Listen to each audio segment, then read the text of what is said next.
7 మాటలలో ఈరోజు మొదటి మాట మీరు మాట్లాడాలని నాకు దేవుడు ప్రేరేపించారు.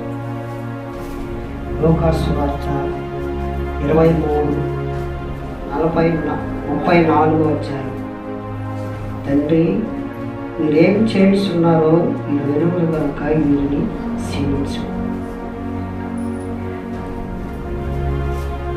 మత్తయి 5:43 వచ్చాయి.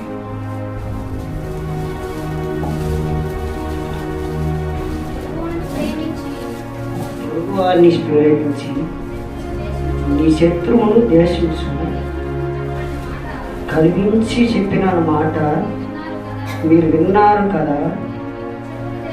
నేను మీతో చెప్తున్నాను ఏమనగా, నేను పరలోకమునందుండా నీ తండ్రికి కుమారునై ఉండినట్లు నీ శత్రువును ప్రేమించు. మిమ్మల్ని హింసించే వారి కొరకు ప్రార్థన చేయు. మనము ఆయన్ను ఎంతగానో మనం హింసించి ఉన్నాం. మాటల ద్వారా, విద్యల ద్వారా ఎన్నో మనందరి కోసం ఆయనైతే ఎంతగానో శ్రమలు మన కోసం ఇచ్చి ఉన్నాడు. ఆయన శిలువ భుజం మీద వేసుకొని ఎంతగానో భారం మోస్తున్నాడు. అది ఎవరి కోసము? అది మన కోసమే. మనం చేసిన దోహాల వల్ల, మనం చేసిన పాపాల వల్ల, అందుకోసం మనమైతే అసూయ వార్తలు కూడా ప్రభు ఎలాంటి మనమైతే అసూయ పెంచుకోకుండా ఉండాలని మనం మాట్లాడుతున్నాను. ఆయన ఈ దేవుని మాటలతో నన్నైతే ప్రభు ఈ దేవుడు నన్ను నిలబెట్టుకొని ఈ మాటలను మాట్లాడించినట్టు కూడా నీకు వందనాల స్తోత్రాలు చెల్లించుకుంటూ, ఈ కొద్ది సమయం నాకు ఇచ్చిన పాస్టర్ గారు కూడా వందనాల స్తోత్రాలు చెల్లించుకుంటూ యేసయ్య నామమున స్తుతించి ప్రార్థిస్తున్నాను.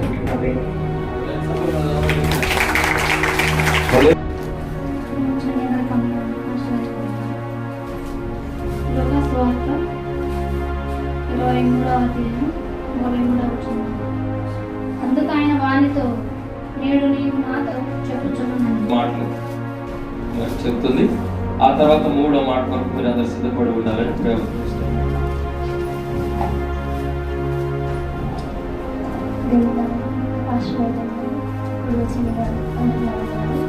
నేను చెప్పినమాట సిలువలో వేసుకొని పెట్టామట. లూకా 23:40. అందుకు ఆయన వారితో, నేడు నీవు నాతో కూడా పరదేశంలో ఉండవని నిశ్చయంగా నీతో చూపుచున్నాను. తిమోతి 1:18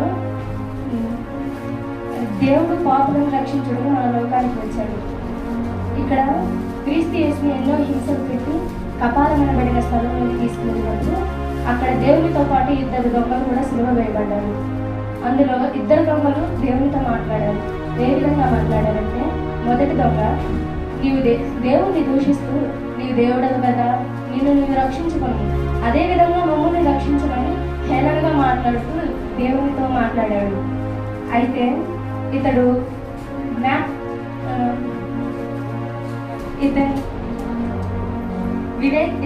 మొదటి దొంగకి వివేచన శక్తి లేదు. ఇతడికి ఎటువంటి అర్హత లేదు. ఎందుకంటే ఈయన ఒక దొంగ. దేవుణ్ణి దూషిస్తున్నాడు, దేవుణ్ణి ప్రశ్నిస్తున్నాడు.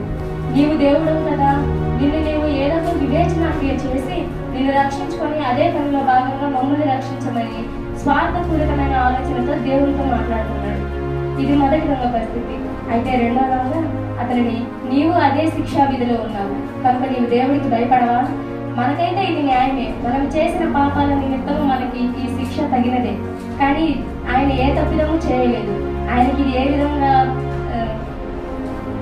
విధంగా న్యాయము అని చెప్పి అతని నిజమైన దేవుడిని గ్రహించి సిలువలో చివరి నిమిషంలో తన పాపాన్ని ఒప్పుకొని తన యొక్క పాపాన్ని ఒప్పుకొని నీ రాజ్యంలో నన్ను జ్ఞాపకం చేసుకోమని దేవుణ్ణి అడుగుతాడు. అయితే దేవుడు మనల్ని రక్షించడానికి ఈ లోకానికి వచ్చాడు కాబట్టి వెంటనే దేవుడు తనని రక్షించి తన యొక్క రాజ్యంలో స్థానం ఇచ్చాడు. మనము కూడా ఎంతో పాప బ్రతుకులో ఉన్నాము. మనం మన పాపాలని చివరి క్షణంలో అయినా సరే ఒప్పుకొని దేవుని దగ్గరికి వచ్చి దేవుడు నిజంగా దేవునికి ఒక రాజ్యం ఉంది అని మనం గుర్తించి దేవుడు నిజమైన దేవుడని మన యొక్క ఆత్మ ఆయన ద్వారానే శుద్ధి పడుతుందని చెప్పి మనం యొక్క నమ్మి దేవుని మారు మనసు పొందితే దేవుడు ఎప్పటికైనా నిశ్చయంగా నీకు మారు మనసు దయచేస్తాడు. దేవుడు ఇచ్చిన ఈ చిన్న మాటను దీవించిన కనుక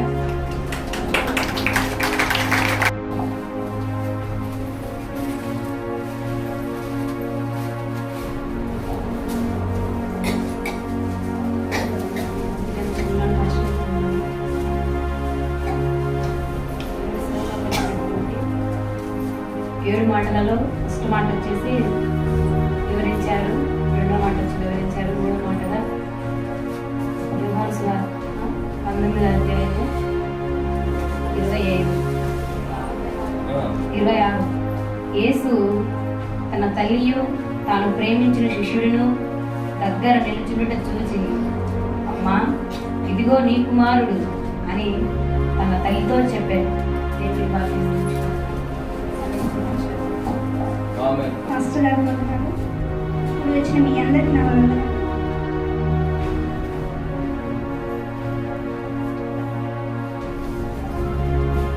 మాస్టర్ గారు నాకు చెప్పమని చెప్పిన మాట చూస్తే ఇదిగో దేవుడైన యెహోవా సిలువలో పలికినటువంటి 3వ మాట, అమ్మా ఇదిగో నీ కుమారుడు అని తన తల్లితో చెప్పాడు యేసు. అలాగే తర్వాత శిష్యుడికి చూసి ఆయన ఇదిగో నీ తల్లి యోహాను గారికి చెప్పారు, ఇదిగో నీ కుమారుడు. అంటే తల్లి ఎడల తనకున్నటువంటి ఎంత బాధ్యత అనేది తను ఆ స్థితిలో ఉన్నప్పటికీ కూడా ఎంతో బాధ్యతగా అసలుకి రక్తం కాదు ఎంతగానో సిలువలో చాలా ఇబ్బందికర స్థితిలో ఉన్నప్పటికీ కూడా వాళ్ళ తల్లిని చూసి అలాగే తన బాధ్యతను అనేది ఏ విధంగా ఉండాలి, ఏ విధంగా నిర్వర్తించాలనేది మనకి అయినా కానీ వివరించడానికి కోసం దేవుడు చెప్పడం జరిగింది. అదేవిధంగా ఆయన ఎంతో బాధ్యత కూడినటువంటి ఈ మాట తన తల్లిని గురించి చెప్పాడు.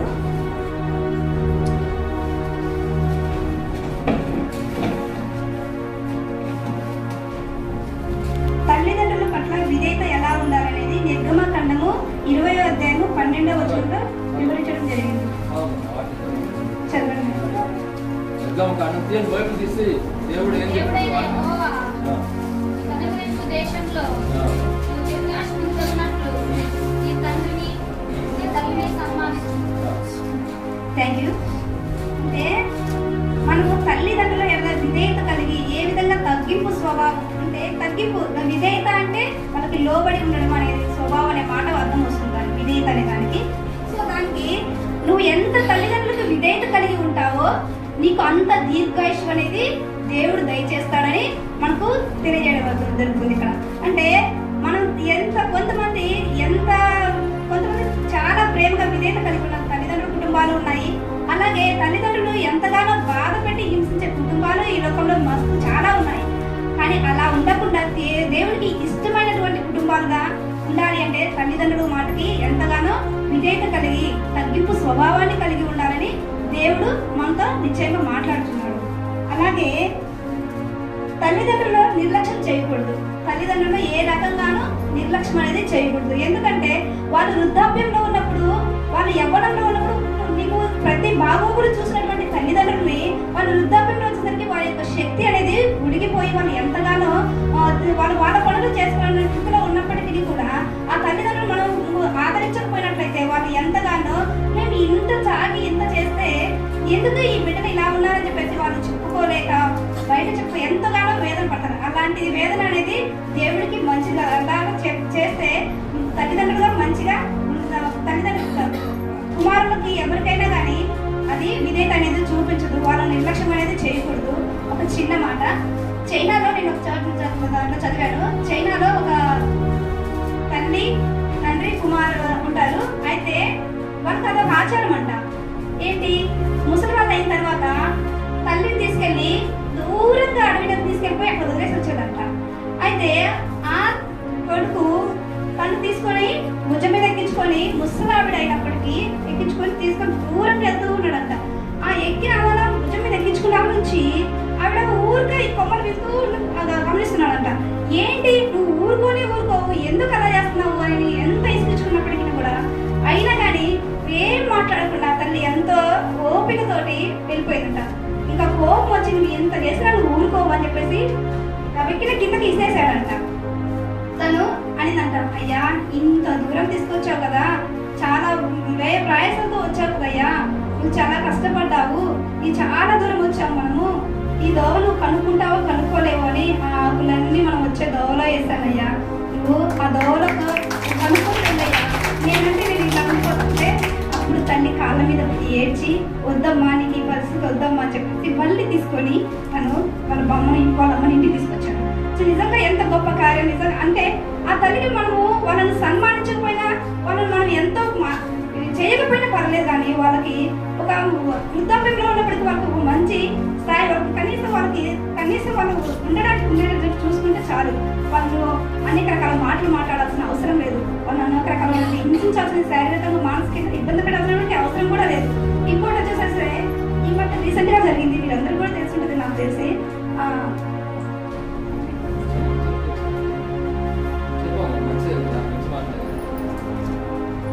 మధ్యప్రదేశ్లో జరిగింది ఇది. తన తల్లి అతను దొంగ అంట, అతను దొంగ అయితే ఎంత దొంగ అంటే చాలా గది దొంగ అంట.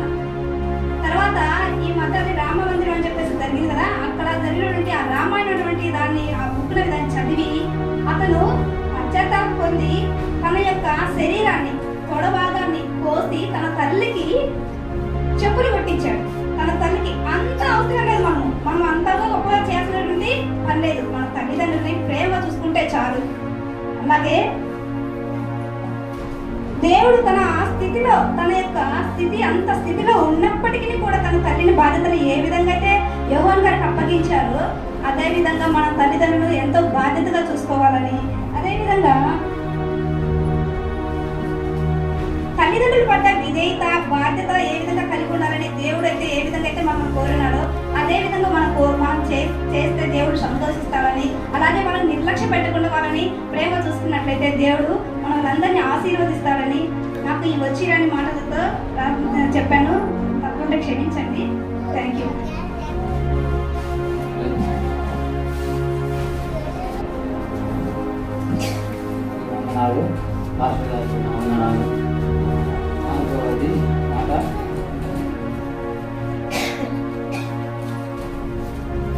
ఇంచుమించు 3 గంటలప్పుడు యేసు ఏలి ఏలి ఎలాను సబక్తాని అని బిగ్గరగా కేక వేశాను. ఆ మాటకు నా దేవా నా దేవా నన్నెందుకు చేయి విడిచితివని అర్థం. అక్కడ నిలిచి ఉన్న వారిలో కొందరు మాట విని ఇతడు ఏలియాను పిలుచుచున్నాడని.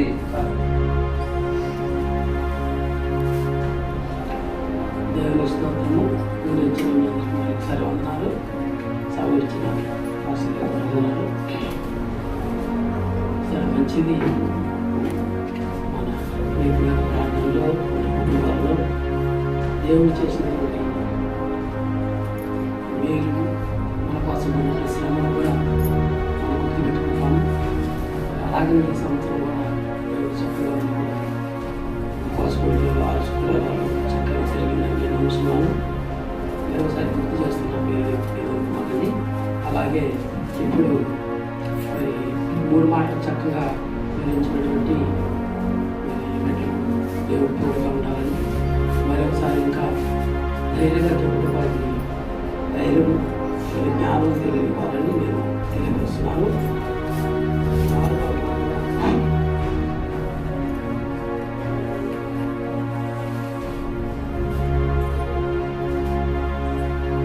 నాలుగవ మాటగా మత్తయి సువార్త 27వ అధ్యాయము 46వ వచనంలో ఇంచుమించు 3 గంటలప్పుడు, అంటే ఆ టైం 3 గంటలైంది, యేసుక్రీస్తు వేసే టైము. ఆయన ఏమన్నాడంటే యేసుక్రీస్తు ఏలి ఏలి లామా సబక్తాని అని బిగ్గరగా కేక వేశాడు. అంటే అప్పుడు మన భాష వేరే భాష ఉంటుంది, గ్రీకు భాష ఉంటుంది. తర్వాత ఆ మాటకు నా దేవా నన్ను ఎందుకు చెయ్యి విడిచితివని అర్థమని బైబిల్ తెలియజేస్తుంది. అంటే ప్రభువు మన కొరకు ఎన్నో శ్రమలు అనుభవించాడు. చివరికి మనమే ఒక దినంలో పొగిడి ఉన్నాము ఆయన. మోసన్నకు చెయ్యి చేయమని ఆయన పొగిడాము. తదుపరి కొద్ది దినముల తర్వాతనే మరి ఆయన మనం సెలవు వేయాల్సి వచ్చింది. ఆ సెలవు వేసినప్పుడు ఆయన ఎలాగే వేశారు, కొరడాలతో కొట్టుకుంటూ ముళ్ళ గిరియటం పెట్టి మూసుకుంటూ రకరకాల బాధలు పెట్టి ఈ బాధంతా భరించలేని స్థితి మనమైతే. కానీ ఆయన ఎంతో విధంగా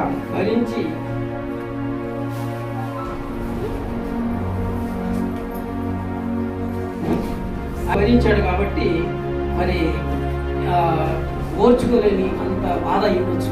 లేకపోతే ప్రభు ఆ మాట మరి అన్నాడంటే మీరు అర్థం చేసుకోండి. ఎందుకంటే మనమే ఒక చిన్న బాధ వస్తే తల్లిదండ్రులు ఇద్దరు తల్లి కొడుకు ఇద్దరు ఉన్నారనుకోండి, కొడుకు ఏదైనా ఇబ్బంది వస్తే కాబట్టి ఏదైనా మీ ఇష్టం చూసుకోవాలని చేయించారు, ఆ కొడుకు ఎంత బాధ ఉంటుంది. నన్ను ఎందుకు నాన్న మధ్యలో పెట్టిన కొంచెం లాగవచ్చు కదా, నేను కూడా ఒడ్డుకొచ్చేవాడిని కదా, ఇలాంటి పని మీతో పాటు పూర్తి చేసేవాడిని కదా అని బాధ కలుగుతుంది ఏదైనా ఒక బాధ ఉంటే.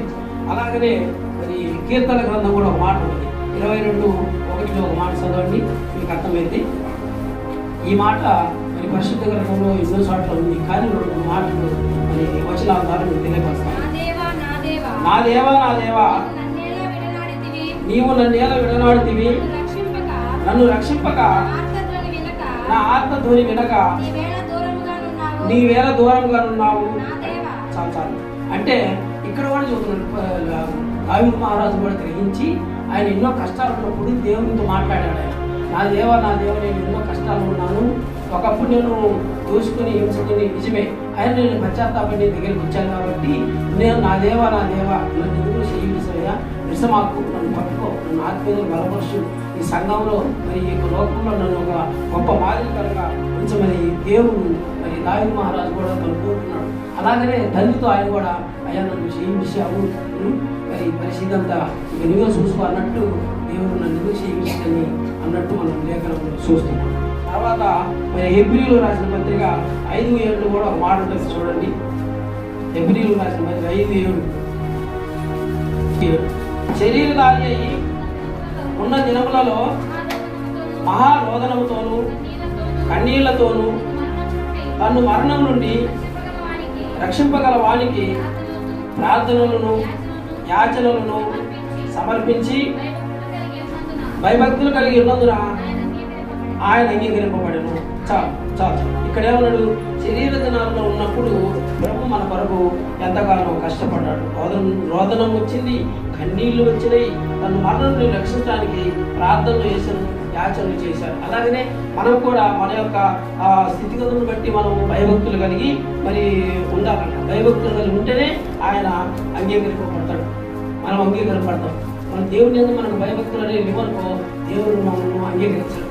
కొన్ని సందర్భాలు బట్టి మనం ఒక్కోసారి ఈ విధంగా లెక్కలేని విధంగా మనం ప్రవర్తిస్తుంటాం, మాట్లాడుతుంటాం. సమాజంలో కుటుంబంలో ఒకరికి ఐక్యత లేక ఈ పునరుపాపం కాసేపు బాధ్యత అది వేరే విషయం కాదు. ఎందుకంటే అంత లేక కోపడటం, అంత లేక మరి తిట్టుబాటం చేయడం ఇది జరుగుతున్నాయి. ఎందుకంటే లోకస్తులు చేసేది వేరు, మరి మనం చేసేది వేరు.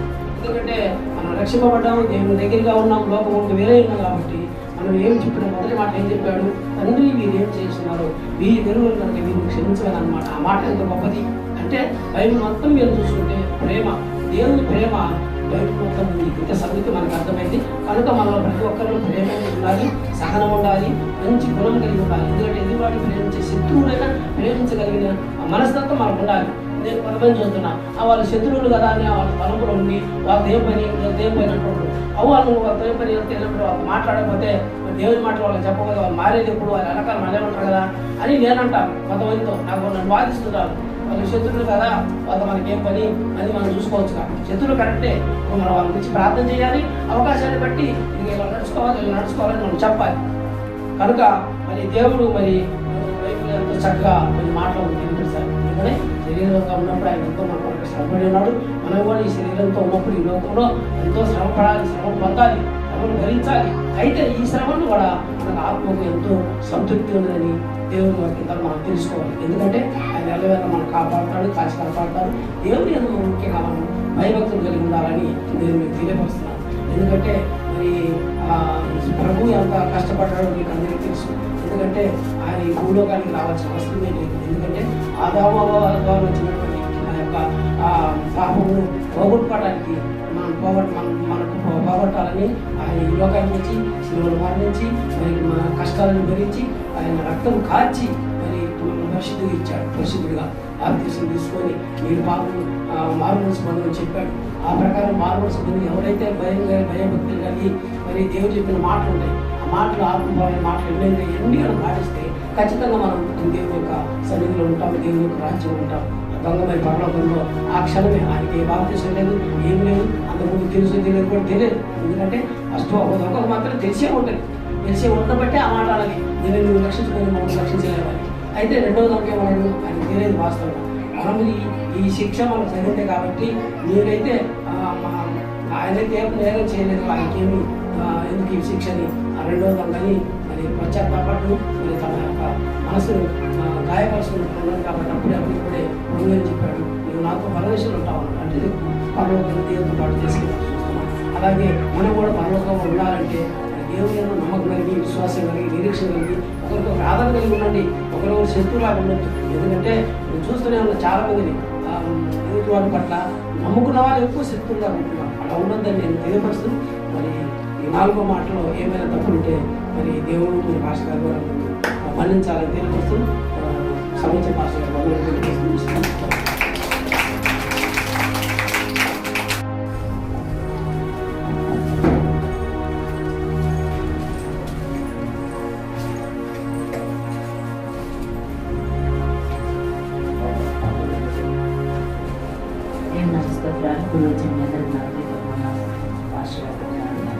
యోహాను సువార్త 19:28. అటు తర్వాత అప్పటికి సమాప్తమైనదని యేసు ఎరిగి లేఖనం నెరవేరినట్లు నేను తప్పికొనుచున్నానని చిరకతో నిండి ఉన్న ఒక పాత్రను అక్కడ పెట్టి ఉండేది కనుక వారు ఒక స్పాంజి చిరకతో నింపి ఇసోపు పుడకకు తగిలించి ఆయన నోటికి అందించి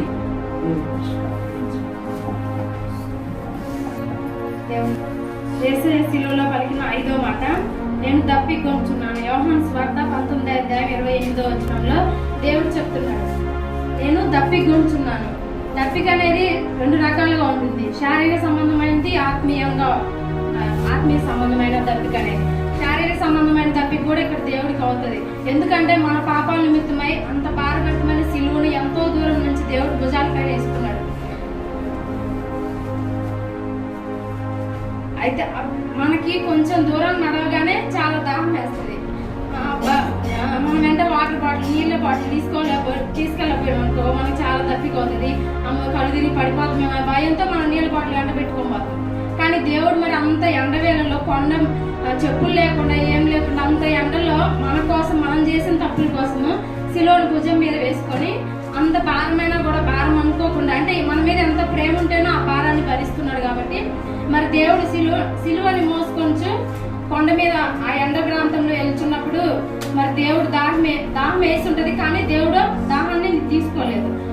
అయితే ఇది శారీరక సంబంధమైన దాహం కూడా వేస్తుంది, కానీ దేవుడు మాత్రం ఆ నీళ్ళని తీసుకోలేదు.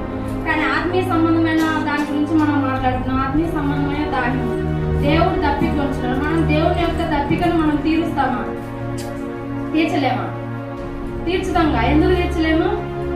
వాక్యం చదువుకోవడం ద్వారా, ప్రార్థన చేయడం ద్వారా, దేవుని పరిచర్య చేయడం ద్వారా, దేవుని తప్పిక అంటే ఆయనకి ఇష్టమైన పనులు చేసినప్పుడు ఆయన దాహం తీర్చిన వాళ్ళమే అవుతాం కదా. ఇప్పుడు మనకి ఇష్టమైన వాళ్ళ పట్ల మనం వాళ్ళకి ఇష్టమైన పనులు చేసినప్పుడు వాళ్ళకి మనం సంతృప్తి పరిచిన వాళ్ళం, ఆనందపరిచిన వాళ్ళం. అంటే ఇప్పుడు దేవుడు మన నుండి ఏం ఆశిస్తున్నాడు? నన్ను సంతృప్తి పరచాలని, నన్ను ఆనందపరచాలని దాహాన్ని కలిగి ఉన్నాడు.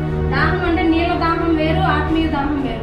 ఇక్కడ ఏ దాహం కలిగి ఉన్నాడంటే, అంటే నా బిడ్డ నన్ను గురించి, నేను చేసిన త్యాగాన్ని గురించి తెలుసుకొని నన్ను ఆనందపరచాలి, సంతృప్తి పరచాలి. అంటే దేవుడు త్యాగం చేసింది కాబట్టి ఆ త్యాగాన్ని మనం గుర్తుపెట్టుకొని దేవుడిని మనము సంతృప్తి పరిచే బిడ్డలు ఉన్నప్పుడే దేవుని దాహం తీర్చిన వాళ్ళం అవుతాం. అయితే ఇవి 4 దేవుడు ఎన్ని విధాలుగా దాహం తీర్చే వరకు ఉండాలనుకుంటాడంటే, ఎవరి దాహం తీరుస్తాడంటే విశ్వాస యొక్క దాహం తీర్చాలని అలాగే నీతిమంతుల దాహం తీర్చాలని, నిత్య రాజ్యంలో మనకి ప్రవేశం ఇవ్వాలని, అటువంటి దాహం ఎవరైతే కలిగి ఉంటారో, నేను కూడా విశ్వాసిగా ఉండి అనేక ఆత్మలను రక్షించి దేవుని కొరకు దేవుని యొక్క ఆత్మని సంతృప్తి పరచాలని ఎందరైతే ఆశ కలిగి ఉంటారో అటువంటి వారి పట్ల కలిగి ఉంటాడు.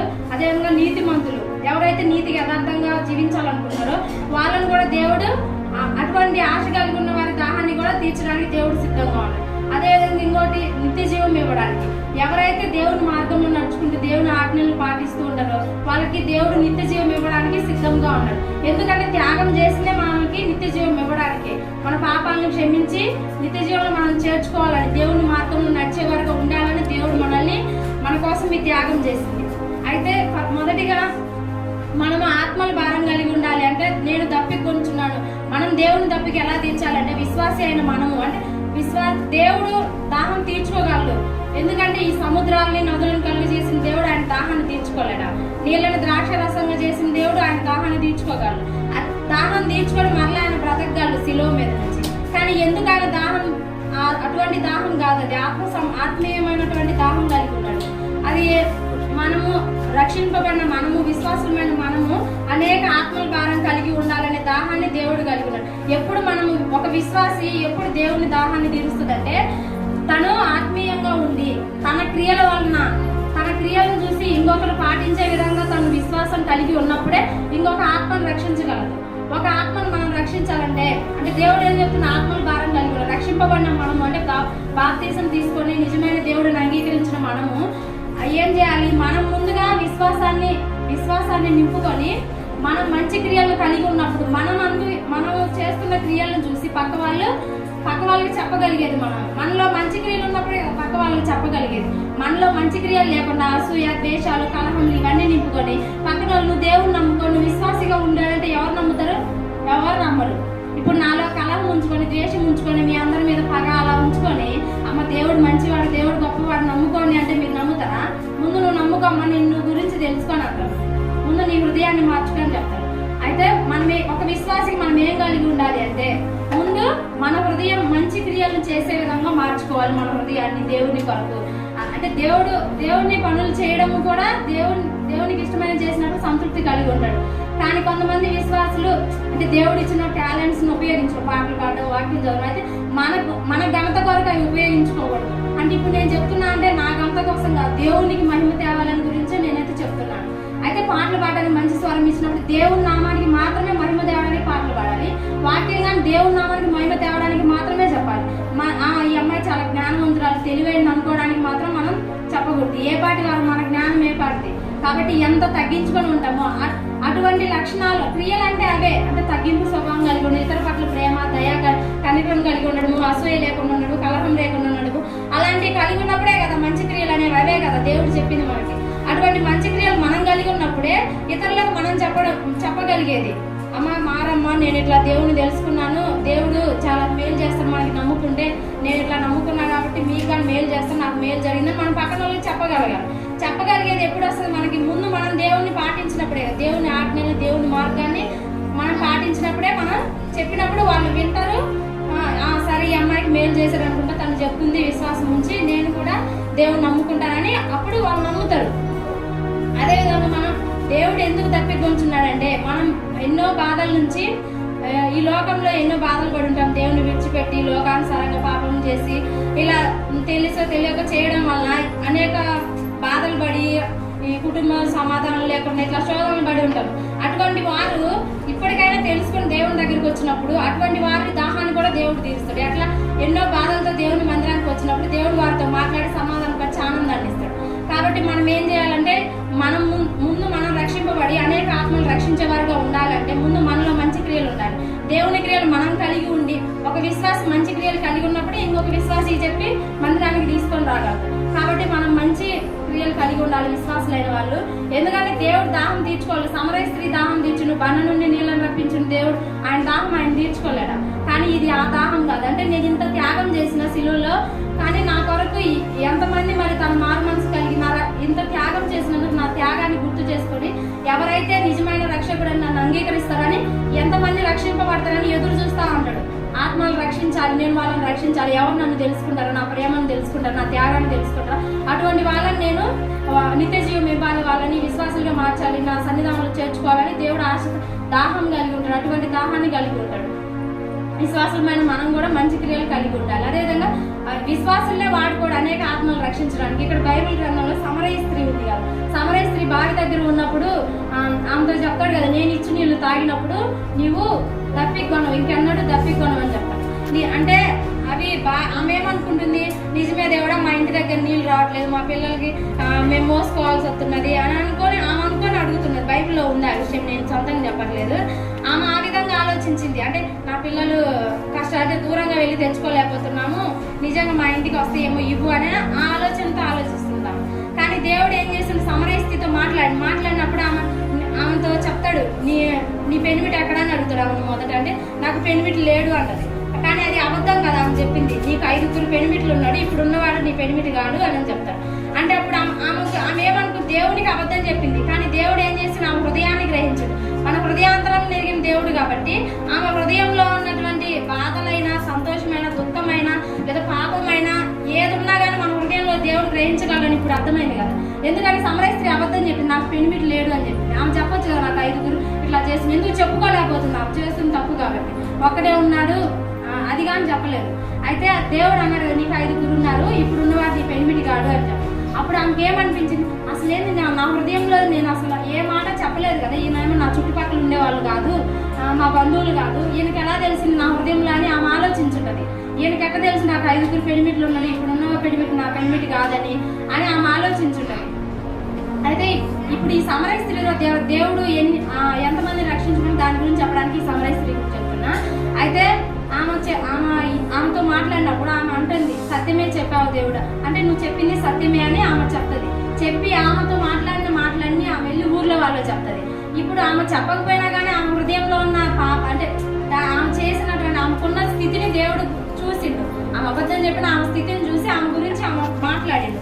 ఈమె ఏం చేస్తుంది, నేను అబద్ధం చెప్పినా కూడా నా గురించి తెలుసుకున్నాడు, ఈయన ఎవరో గొప్ప వ్యక్తి, ప్రవక్త అని చెప్పి ఊర్లో ఉన్న వాళ్ళందరికీ చెప్పాలని ఆమె ఊర్లో ఉన్న వాళ్ళందరికీ చెప్తుంది. ఇట్లా నా గురించి అంతా మొత్తం చెప్పినాడు, నేనేం చెప్పకపోయినా కూడా ఈయన ఎవరో ప్రవక్త అని వాళ్ళకి చెప్పినప్పుడు ఆ సమరయులు చాలా మంది ఆత్మలు రక్షింపబడినారట. అంటే ఇప్పుడు ఆమె దేవుడు నమ్ముకున్న విశ్వాసి కాదా? విశ్వాసి కాదు కదా. 5 పెనిమిట్లు ఉన్నారు, ఇప్పుడున్న వ్యక్తి కూడా నీ పెనిమిటి కాదు. అంటే ఆమె ఎలాంటి వ్యక్తి అంటే ఆమెకి ఏ పేరు తనాలో నాకు తెలియదు కానీ, అంటే ఆమెకి ఒక భర్త లేడు. అంటే ఆమె విశ్వాసి కాదు, దేవుని నమ్ముకున్నప్పుడే కదా అలాంటి స్థితిలో ఉండేది. అయితే ఆమె విశ్వాసి కాదు కాబట్టి ఆమె విశ్వాసిగా లేదు. అయినా కూడా దేవుడు ఏం చేసిన ఆమె ద్వారా ఆమెను ఉపయోగించుకుని, ఆమెలో ఏం మంచితనం లేదు, ఆమె మంచి పనులు చేయలేదు, లేదా దేవుని మహింపరచలేదు, దేవునికి కానుకలు ఇవ్వలేదు, ఏం చేయలేదు. కానీ దేవుడు ఏం చేసిన ఆమె ద్వారా ఆత్మలు రక్షించుకోవాలనే ఆశని నెరవేర్చిండు. ఎట్లా ఈమె వెళ్ళి సమరయులందరికీ చెప్పింది, ఈయన ఎవరో ప్రవక్త, నా గురించి అంతా చెప్పినాడని చెప్పినప్పుడు వాళ్ళందరూ ఏమంటారు, నిజమే అని నమ్ముతారు. నమ్మి మా మాట అంటే నీవు చెప్పిన మాటను బట్టి కాదు కానీ మా మటుకు మేము నమ్ముతున్నాం ఇప్పుడు అని అనేక మంది దేవుని దగ్గరికి వెళ్ళి నువ్వు ఇక్కడే ఉండాలి, మా దగ్గర 2 రోజులు ఉండండి అని దేవుడితో చెప్పినప్పుడు, గడపాలన్నప్పుడు దేవుడు వాడితో 2 రోజులు గడుపుతాడు ఆ ఊరిలోనే. అంటే దేవుడు విశ్వాసమే కాదు, విశ్వాసం కాని వారిని కూడా దేవుడు వాడుకొని అనేక ఆత్మలు రక్షించుకుంటాడు. అంటే విశ్వాసమైన మనం కూడా ఏం చేయాలంటే మంచి క్రియలు కలిగి ఉండి అనేక ఆత్మలు రక్షించే వారిగా ఉండాలి. మంచి క్రియలు మనలో ఉన్నప్పుడే ఇతరులకు చెప్పగలిగేది మనం. అయితే ఇంకొక విషయం, మనం మంచి విశ్వాసంగా ఉన్నప్పుడే అనేక ఆత్మలు రక్షింపగలుగుతాము. మంచి క్రియలు అనేవి ఎప్పుడు కలిగి అవి ఉన్నప్పుడే ఇతరులను ప్రేమగా చూడగలిగేది. మనం ముందుగా అసలు ప్రేమించే వారిని మనం ప్రేమించే వాళ్ళని మనం ప్రేమిస్తే ఏం ఉపయోగం ఉండదు కదా.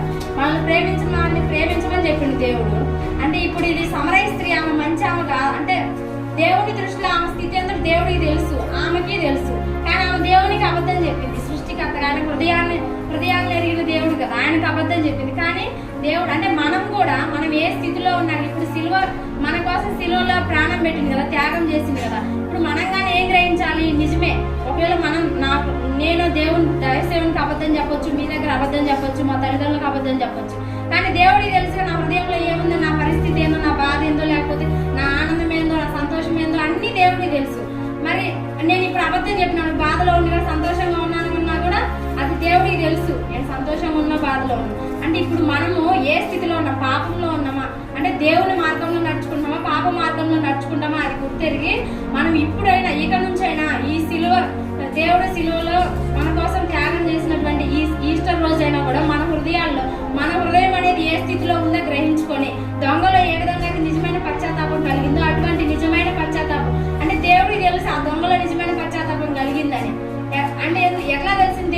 దేవుడు కానీ సిలువ పైన ఉన్నాడు కదా, శ్రమలు పొంది అనేక గాయములు దెబ్బలు పొంది, కానీ దేవుడికి ఎలా తెలుసు? హృదయాంతరం జరిగిన దేవుడు కాబట్టి ఆ దొంగలో ఉన్న నిజమైన పశ్చాత్తాపం దేవుడికి తెలిసింది కాబట్టి దేవుడు అతను ఏమన్నా నీవు నాతో కూడా పరదేశంలో ఉండు, నేను చేర్చుకుంటా అని చెప్పాడు. మనం కూడా దేవునితో పాటు నిద్ర రాజు దేవుడు ఏం తప్పికలుగున్నాడు? మనకు నిత్య జీవం ఇవ్వాలని, నీతిమంతులుగా తీర్చాలని, అలాగే పాప మార్గం నుంచి మనల్ని విడిపించి మంచి మార్గంలో దేవుని జీవ మార్గంలో నడిపించాలని దేవుడు ఎంతో దాహం కలిగి ఉన్నాడు. కాబట్టి దేవుడిని ఇక దాహం తీర్చే వరకు మనం ఉండాలి. ఈస్టర్ నుంచైనా మన హృదయాలను మార్చుకొని పాపాన్ని విడిచిపెట్టి జీవ మార్గంలో నడుచుకునే వారిగా ఉండాలి. ఈ చిన్న వాటిని దేవుడిని దీవించిన కాక తప్పుడు ఉండే ప్రార్థన చేస్తున్నాం. పరిశుద్ధ గొప్ప దేవ మీకు స్తోత్రాలు ప్రభు. మధ్యాహ్న కాల సమయం ప్రభ విలువైన 5వ మాట గురించి బోధించి ఇచ్చిన అవకాశాన్ని బట్టి మీకు కోట్లుగా స్థుతులు స్తోత్రాలు ప్రభ. నా జ్ఞానం కాదు తండ్రి, కేవలం మీ చిత్తం నీ సహాయం బాగునే తండ్రి. దేశ ఇన్న ప్రతి ఒక్కరు కూడా ఒక్క ఆత్మని రక్షింపబడలేదు కాకుండా సహాయం చేయండి ప్రభ. ఈ విస్తారమైన మాటలో దోషం ఉన్నది మారుతున్నావు ప్రభా. నా మాటలు ఏమైనా దోషం ఉంటే క్షమించండి ప్రభా. ఇచ్చిన అవకాశాన్ని బట్టి మీకు కోట్లుగా స్థుతులు స్తోత్రాలు ప్రభా. ఆమె అవకాశం ఇచ్చిన పాస్టర్లకు వందనాలు. దేవుడి నామంలో మీ అందరికి వందనాలు. పాస్టర్ గారికి వందనాలు. యేసు క్రీస్తు సిలువలో పలికిన 7 మాటలలో 6వ మాట చూడండి. అటు తరువాత యేసు ఆ చిరక పుచ్చుకొని సమాప్తమైనదని చెప్పి తల వంచి ఆత్మను అప్పగించాడు. దేవుడి వాక్యం ఇచ్చాడు. అవకాశం ఇచ్చి పాస్టర్ గారికి దేవుడు చెప్పిన 6వ మాట మనం ధ్యానించుకున్నట్లయితే ఒకసారి చదువుకున్నట్లయితే 19:30 యేసు ఆ సిరకను పుచ్చుకొని సమాప్తమని చెప్పి తల ఉంచి ఆత్మను అప్పగించాడు. సమాప్తమని అంటే ఏమి? సమాప్తమని అంటే యేసు సిలువలో సమాప్తమైనందుకు కొన్ని ఉదాహరణలు చూసుకున్నట్లయితే మన పాపములు సమాప్తమని. మన పాపములు ఆయన ఎట్లా సమాప్తమైనట్టు ఆయన కార్చిన రక్తం వల్ల మన యొక్క పాపములు సమాప్తమైనవి. అది ఎలా అంటే మన పాపములు సమాప్తమైనవి. అది యోహాను పత్రిక 1వ వచనం, యోహాను 1వ పత్రిక 3వ వచనం, 3వ అధ్యాయం 5వ వచనం చూసుకుంటే యోహాను 1వ పత్రిక 3వ వచనం మీకు తెలియదు ఆయన పాపమేం లేదు, నేను పాపమేం లేదు, కేవలం మన పాపం తొలగించబడ్డాడు. ఆయన రక్తము కార్చిన వల్ల మన యొక్క పాపం తొలగించబడింది. అలాగే ఇంకొక వచనం చూసుకున్నట్లయితే బలులు కూడా సమాప్తమే. బలులు అంటే ఆనాడు ఏవేలు కాలం నుంచి యేసు ప్రభు శిలువలో బలి అయ్యేంత వరకు కూడా అనేక బలులు ఇచ్చేవారు. అనేక మంది ఏ పాపం చేసినా సరే, ఏ తప్పు చేసినా సరే ప్రత్యక్ష గుడాల దగ్గరికి పోయి బలులు ఇచ్చుకుంటూ వచ్చేవారు. కానీ యేసు ప్రభు శిలువలో బలి వేయడం వల్ల ఆ యొక్క బలులు సమాప్తమని అక్కడ చూసుకున్నట్లయితే ఇబ్రీ పత్రిక 12వ అధ్యాయం 10వ వచనం 12వ అధ్యాయం చూసుకున్నట్లయితే 10-12 చూసుకున్నట్లయితే ఇది పాపము నిమిత్తమయ్యి సదాకాలం నిలిచి ఒక బలి అర్పించారు. ఈయన ఇక్కడి నుంచి ఆ యొక్క అంతకుముందు బలులు ఇచ్చేవాళ్ళు. ఈయన శిలువలో బలి అయిన కలిసి అక్కడి నుంచి బలు లేవు. ఇక్కడి నుంచి ఇక ఈ బలు లేవు. అక్కడ ఈయన ఒక పాప నిమిత్తమై సదాకాలం నిలిచి ఒక బలి అర్పించారు. యేసు క్రీస్తు బలులు కూడా సమాప్తమైన అక్కడ ఇక్కడి నుంచి అంతకుముందు బలులు ఇచ్చేవాళ్ళు. కానీ ఈ బలులు సమాప్తమైన బలులు కూడా సమాప్తమే. తర్వాత రక్షణ కూడా వస్తుంది. రక్షణ కూడా సమాప్తమైంది. రక్షణ అంటే మన మానవ జన్మ ఇప్పుడు మనిషికి ఎక్కడ కూడా రక్షణ యేసు ప్రభు నామం తప్ప. ఇప్పుడు మన హైందవ ధర్మం చూసుకుంటే ఒకప్పుడు నేను చూసుకున్నట్లయితే ఒక హిందువుగా జీవించేవాడిని. ఒక కనుల నుండి చూడనటువంటి శివుడిని ఉన్నటువంటి మోరుని మాట్లాడినటువంటి గొంతుకుతో మాట్లాడినటువంటి చేతులను మాట్లాడినటువంటి కాళ్ళతో నడవనటువంటి దేవుని ఆరాధించేవాడు. ఎట్లా ఆరాధించాలంటే నేను పుట్టి మొదలు కూడా దాదాపు ఒక 20-25 సంవత్సరాల ఒక ఇక్కడి నుంచి ఒక 3 సంవత్సరాలు చూసుకున్నట్లయితే ఒక 28 సంవత్సరాల పాటు అయ్యే దేవుళ్ళు అనుకుంటూ అయ్యే నిజమైన దేవుడు అనుకుంటూ ఎంతో ఆరాధించేవాడిని. కానీ ఒకనొక టైంలో నాకు వేదన తెలియదు. మీకు ముందు కనబడుతున్నట్టు ఈ యొక్క అంజరెడ్డి అనే వ్యక్తి ఎక్కడికి మాసామాసకి రాలేదు. ఏదో ప్రభువుకు రావాలని కదా ఎంతో శోధన జీవితం జరిపించి ఒక దాదాపు ఒక మరణకరమైన రోజు నుంచి బయటకు వచ్చినటువంటి వ్యక్తి ఈరోజు మీ మధ్య మాట్లాడుతుంటే ఒక యేసు క్రీస్తు రక్షణ వల్ల ఒక యేసుక్రీస్తు రక్షణ వల్లే కీర్తనలో 115:4 చూసుకున్నట్లయితే ఈ కన్ను నుండి చూడలేదు, చెవుల నుండి వినలేదు, గొంతుకుతో మాట్లాడలేదు, కన్నుల నుండి నోరు నుండి కూడా మాట్లాడలేదు, నేను కాళ్ళ నుండి కూడా నడవలేదు, చేతులతో పట్టలేదు. ప్రాధేయపడేవాడిని. ఎట్లా ప్రాధేయపడేవాడిని అంటే ఒకనొక టైంలో మనిషి అయితే జీవించే ఉంటా కానీ ఏమి చేస్తున్నాడు ఏమి చేస్తున్నాడు అనే స్థితిలో నాకు అనుభవించున్నాను. మాట్లాడుతున్నాను, ఏం మాట్లాడుతున్నా, ఎవరితో మాట్లాడితే నేను జీవితాన్ని జీవించాను. ఒక అడుగు తీసి భయపెట్టాను, భక్తులు నేను అనబట్టి ప్రాధేయపడ్డాను. ఇదిగో నాకు ఒక మరణ భయం ఉంది, మరణ భయం తప్పించున్నది. అది ఎవరికి అది ఎట్లా ఉంటుందంటే ఒక నా మనసుకు మాత్రం తెలుసు. అది ఉదయం మాత్రం మనసులో భయపడ తప్ప ఒక 70 ఒక చెయ్యో కాలో అని చెప్పేసి ఇరిగిందని చెప్పేసి భయపడవచ్చు. కానీ ఒక హృదయంలో భయపడుతున్న వ్యక్తికి లోపల కుమిలిపోతున్న వ్యక్తికి ఏ ఒక్కరికి కూడా తెలియదు. అది ఒక దేవుడితో టైప్ అయి ఉండి దేవుడితో మాట్లాడుకుంటే తప్ప ఒక మనిషి నీ కాడికి వచ్చి అయ్యేసుకొని నీ కాడికి వచ్చి అమ్మ నా పరిస్థితి ఎట్లా ఉంటామంటే నువ్వు అయ్యో పాపం అంటూ నువ్వు నాకు సామరస్యంగా ఉంటే నువ్వు నాకు క్లోజ్గా ఉంటే నువ్వు నాకు చుట్టమైతే అయ్యో పాపం అంటూ నా శత్రువు అయితే వాడు చచ్చిపోతారా వాడికి అయినా వాడికి అది ఎట్లా జరగలని చెప్పేసి అనుకునేవాళ్ళు కూడా ఈ లోపల చాలా మంది. నేను ఏ దేవుడు అనుకుంటూ అయ్యే నాకు పుట్టే మాకు నిలవేల్పులు ఉండేవాళ్ళు, మాకు ఆనవస్తులు, మాకు కుటుంబానికి ఒక దేవుడు ఉండేవాళ్ళు, మాకు ఒక దేవుడు ఉండేవాళ్ళు, మాకు కూడా నిలవేల్పు అనేది మా తండ్రి కింద జీవితాలు మన నిలవేల్పుకుండా కాపాడుకోలేనివాడిని. నాకు కూడా ఒక దేవుడు ఒక వాయిని పేరు చెప్పాలి. కానీ అది నేను ఎంతో ఇష్టపడేవాడిని. నేను పుట్టిన మొదలు నాకు దేవుడు ఉంటే ఆయన ఇదిగో నాకు ఏ కష్టమని తీరుస్తుంది, ఇదిగో నాకు నష్టం అయితే తీరుస్తుందని చెప్పేసి ఎంతో ప్రాధేయపడ్డాను. కానీ ఒకనొక టైంలో నన్ను రక్షించలేకపోయింది. యేసు ప్రభు నాకు కానీ నా కుటుంబానికి తెలియదు. నాకు అసలు తెలియదు ఎట్లా దేవుడు సంగతి తెలియదు, ఈయన ఉండడం సంగతి కూడా నాకు తెలియదు. ఇటువంటి స్థితులను బతికున్నప్పుడు ఎందుకో ప్రభు దగ్గరికి పోవాలని చెప్పేసి నేను నడిచిన నాకు స్వస్థ వచ్చడమే కాదు. కానీ ఇక్కడ రక్షణ ఏంటంటే ఆ యొక్క ఆత్మను పరలోకానికి తీసుకోబట్టి నిత్య నరకానికి పోయేవాడు. నాకు రక్షణ పొందుకోపోయి ఉంటే ఇదిగో ఒక రక్ష ఆత్మ మూలంగానే ఈడు మూలంగా రక్షణ పడుతుంది. ఆ యొక్క నరకానికి పోకుండా ఇదిగో ప్రాణాత్మ శరీరాలకు దేవుడైనటువంటి వాడు ప్రాణము పోతుంది, ఆత్మ వివేకం ఉంటుంది. కాబట్టి నా యొక్క ఆత్మ నరకానికి పోకుండా స్వర్గము నరకమైన నాకు ఇందులో ఉంది నా యొక్క నరకానికి పోకుండా పరలోకానికి పోవడానికి కలిసి కేవలం యేసు మాత్రమే రక్షకుడు నేను అంగీకరించున్నాను. ఆయన వల్ల రక్షణ మాత్రమే అని చెప్పేసి రక్షణ పొందుకున్నాను. అటువంటి రక్షణ ఇదిగో వాళ్ళు చూస్తున్నటువంటి వాళ్ళు ఆరాధిస్తున్న దేవుడు లేదు, మనం ఆరాధిస్తున్న దేవుడికి మనం లేదు. కానీ ఈ రోజు మనం ఆరాధిస్తుంటాము కానీ దేవుని విశ్వసించము. మనం క్రైస్తవులు ఉంటాము కానీ దేవుని ఆరాధించము.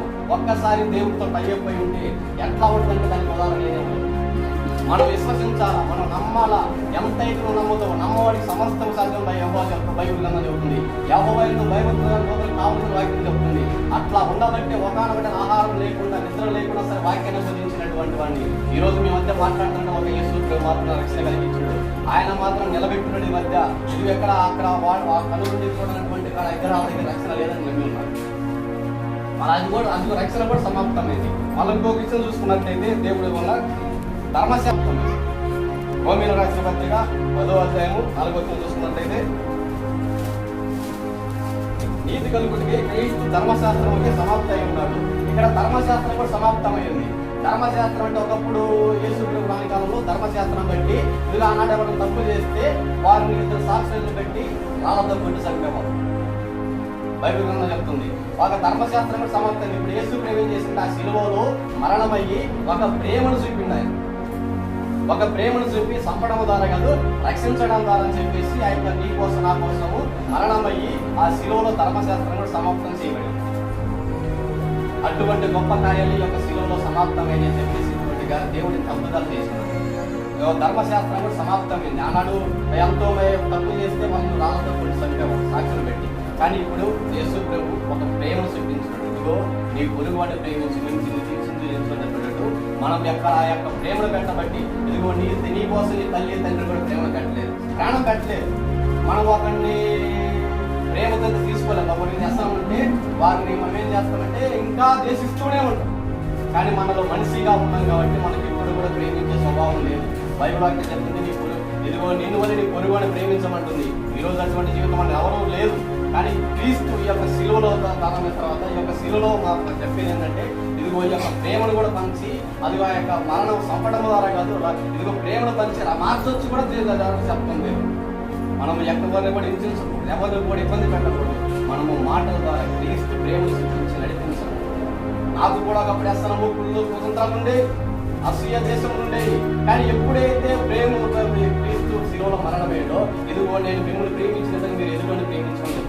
మనం ఆయన ఎక్కడైతే మనం ప్రేమించినాడో ఈరోజు నేను నేను వేదంలో ఉన్నప్పుడు నన్ను రక్షించకపోయింటే ఇప్పటికి నా భక్తి ఏమి పాతాళానికి పోయేవాడిని. ఆ రోజు ఆయన దేవుడే ప్రేమను చెప్పినప్పుడు మనం ఎందుకు ప్రేమను చూపించడానికి, మనం ఎందుకు ప్రేమను పంచి ప్రభు సన్నిధిలో నడిపించలేకపోతుంది. ఎంతో మంది లోపల యుద్ధం మీద పడేవాళ్ళు, ఎంతో మంది వ్యసనాలు పడుకుంటారు. అటువంటి వారికి కూడా మనం ప్రేమను పంచి ఇదిగో సేకరణ ప్రతి ఒక్కరిని ఎదుగులకు రక్షించలేకపోతే తీసుకోవాల్సిన వారు మనం ఎంత కలిగి ఉన్నాం. దేవుడు ఇదిగో తను ఎందుకు వచ్చిన్నాయంటే నశించిపోతున్న ఎత్తికి రక్షించడానికి వరకు కూడా వచ్చినాడు. ఈ లోకాన్ని నశించిపోతున్నాం. ఎంతో మంది అనేక రకాల ఇబ్బందులతో నశించిపోతున్నాం. వాళ్ళందరినీ కూడా ఎత్తి రక్షించడానికి వరకు పరలోకం నుండి దిగి వచ్చినట్టు అటువంటి కృపను మనం పొందుకున్నందుకు, దేవాది దేవుడు ఒక నడిపించినందుకు మనము కూడా అనేక రక్షించవలసిన ఉన్నాము. నేను పుట్టకమునిపే ఇసుగో 2024 సంవత్సరంలో క్రితమే ఆ యొక్క యెరూషలేములో శిలోమానుపై వేలాడి నా సంగతి నాకు కొట్టలేదు అన్నట్టు. నా కోసం ఒక వ్యక్తి, నా కోసం ఒక దేవాది దేవుడే నేను పుట్టకమునిపే తల్లి గర్భంలో పిండమై ఉన్నందుకే ఆ యొక్క పాపము నిమిత్తం శిలువై ఉన్నాడని చెప్పేసి నేను గ్రహించలేకపోతున్నాను.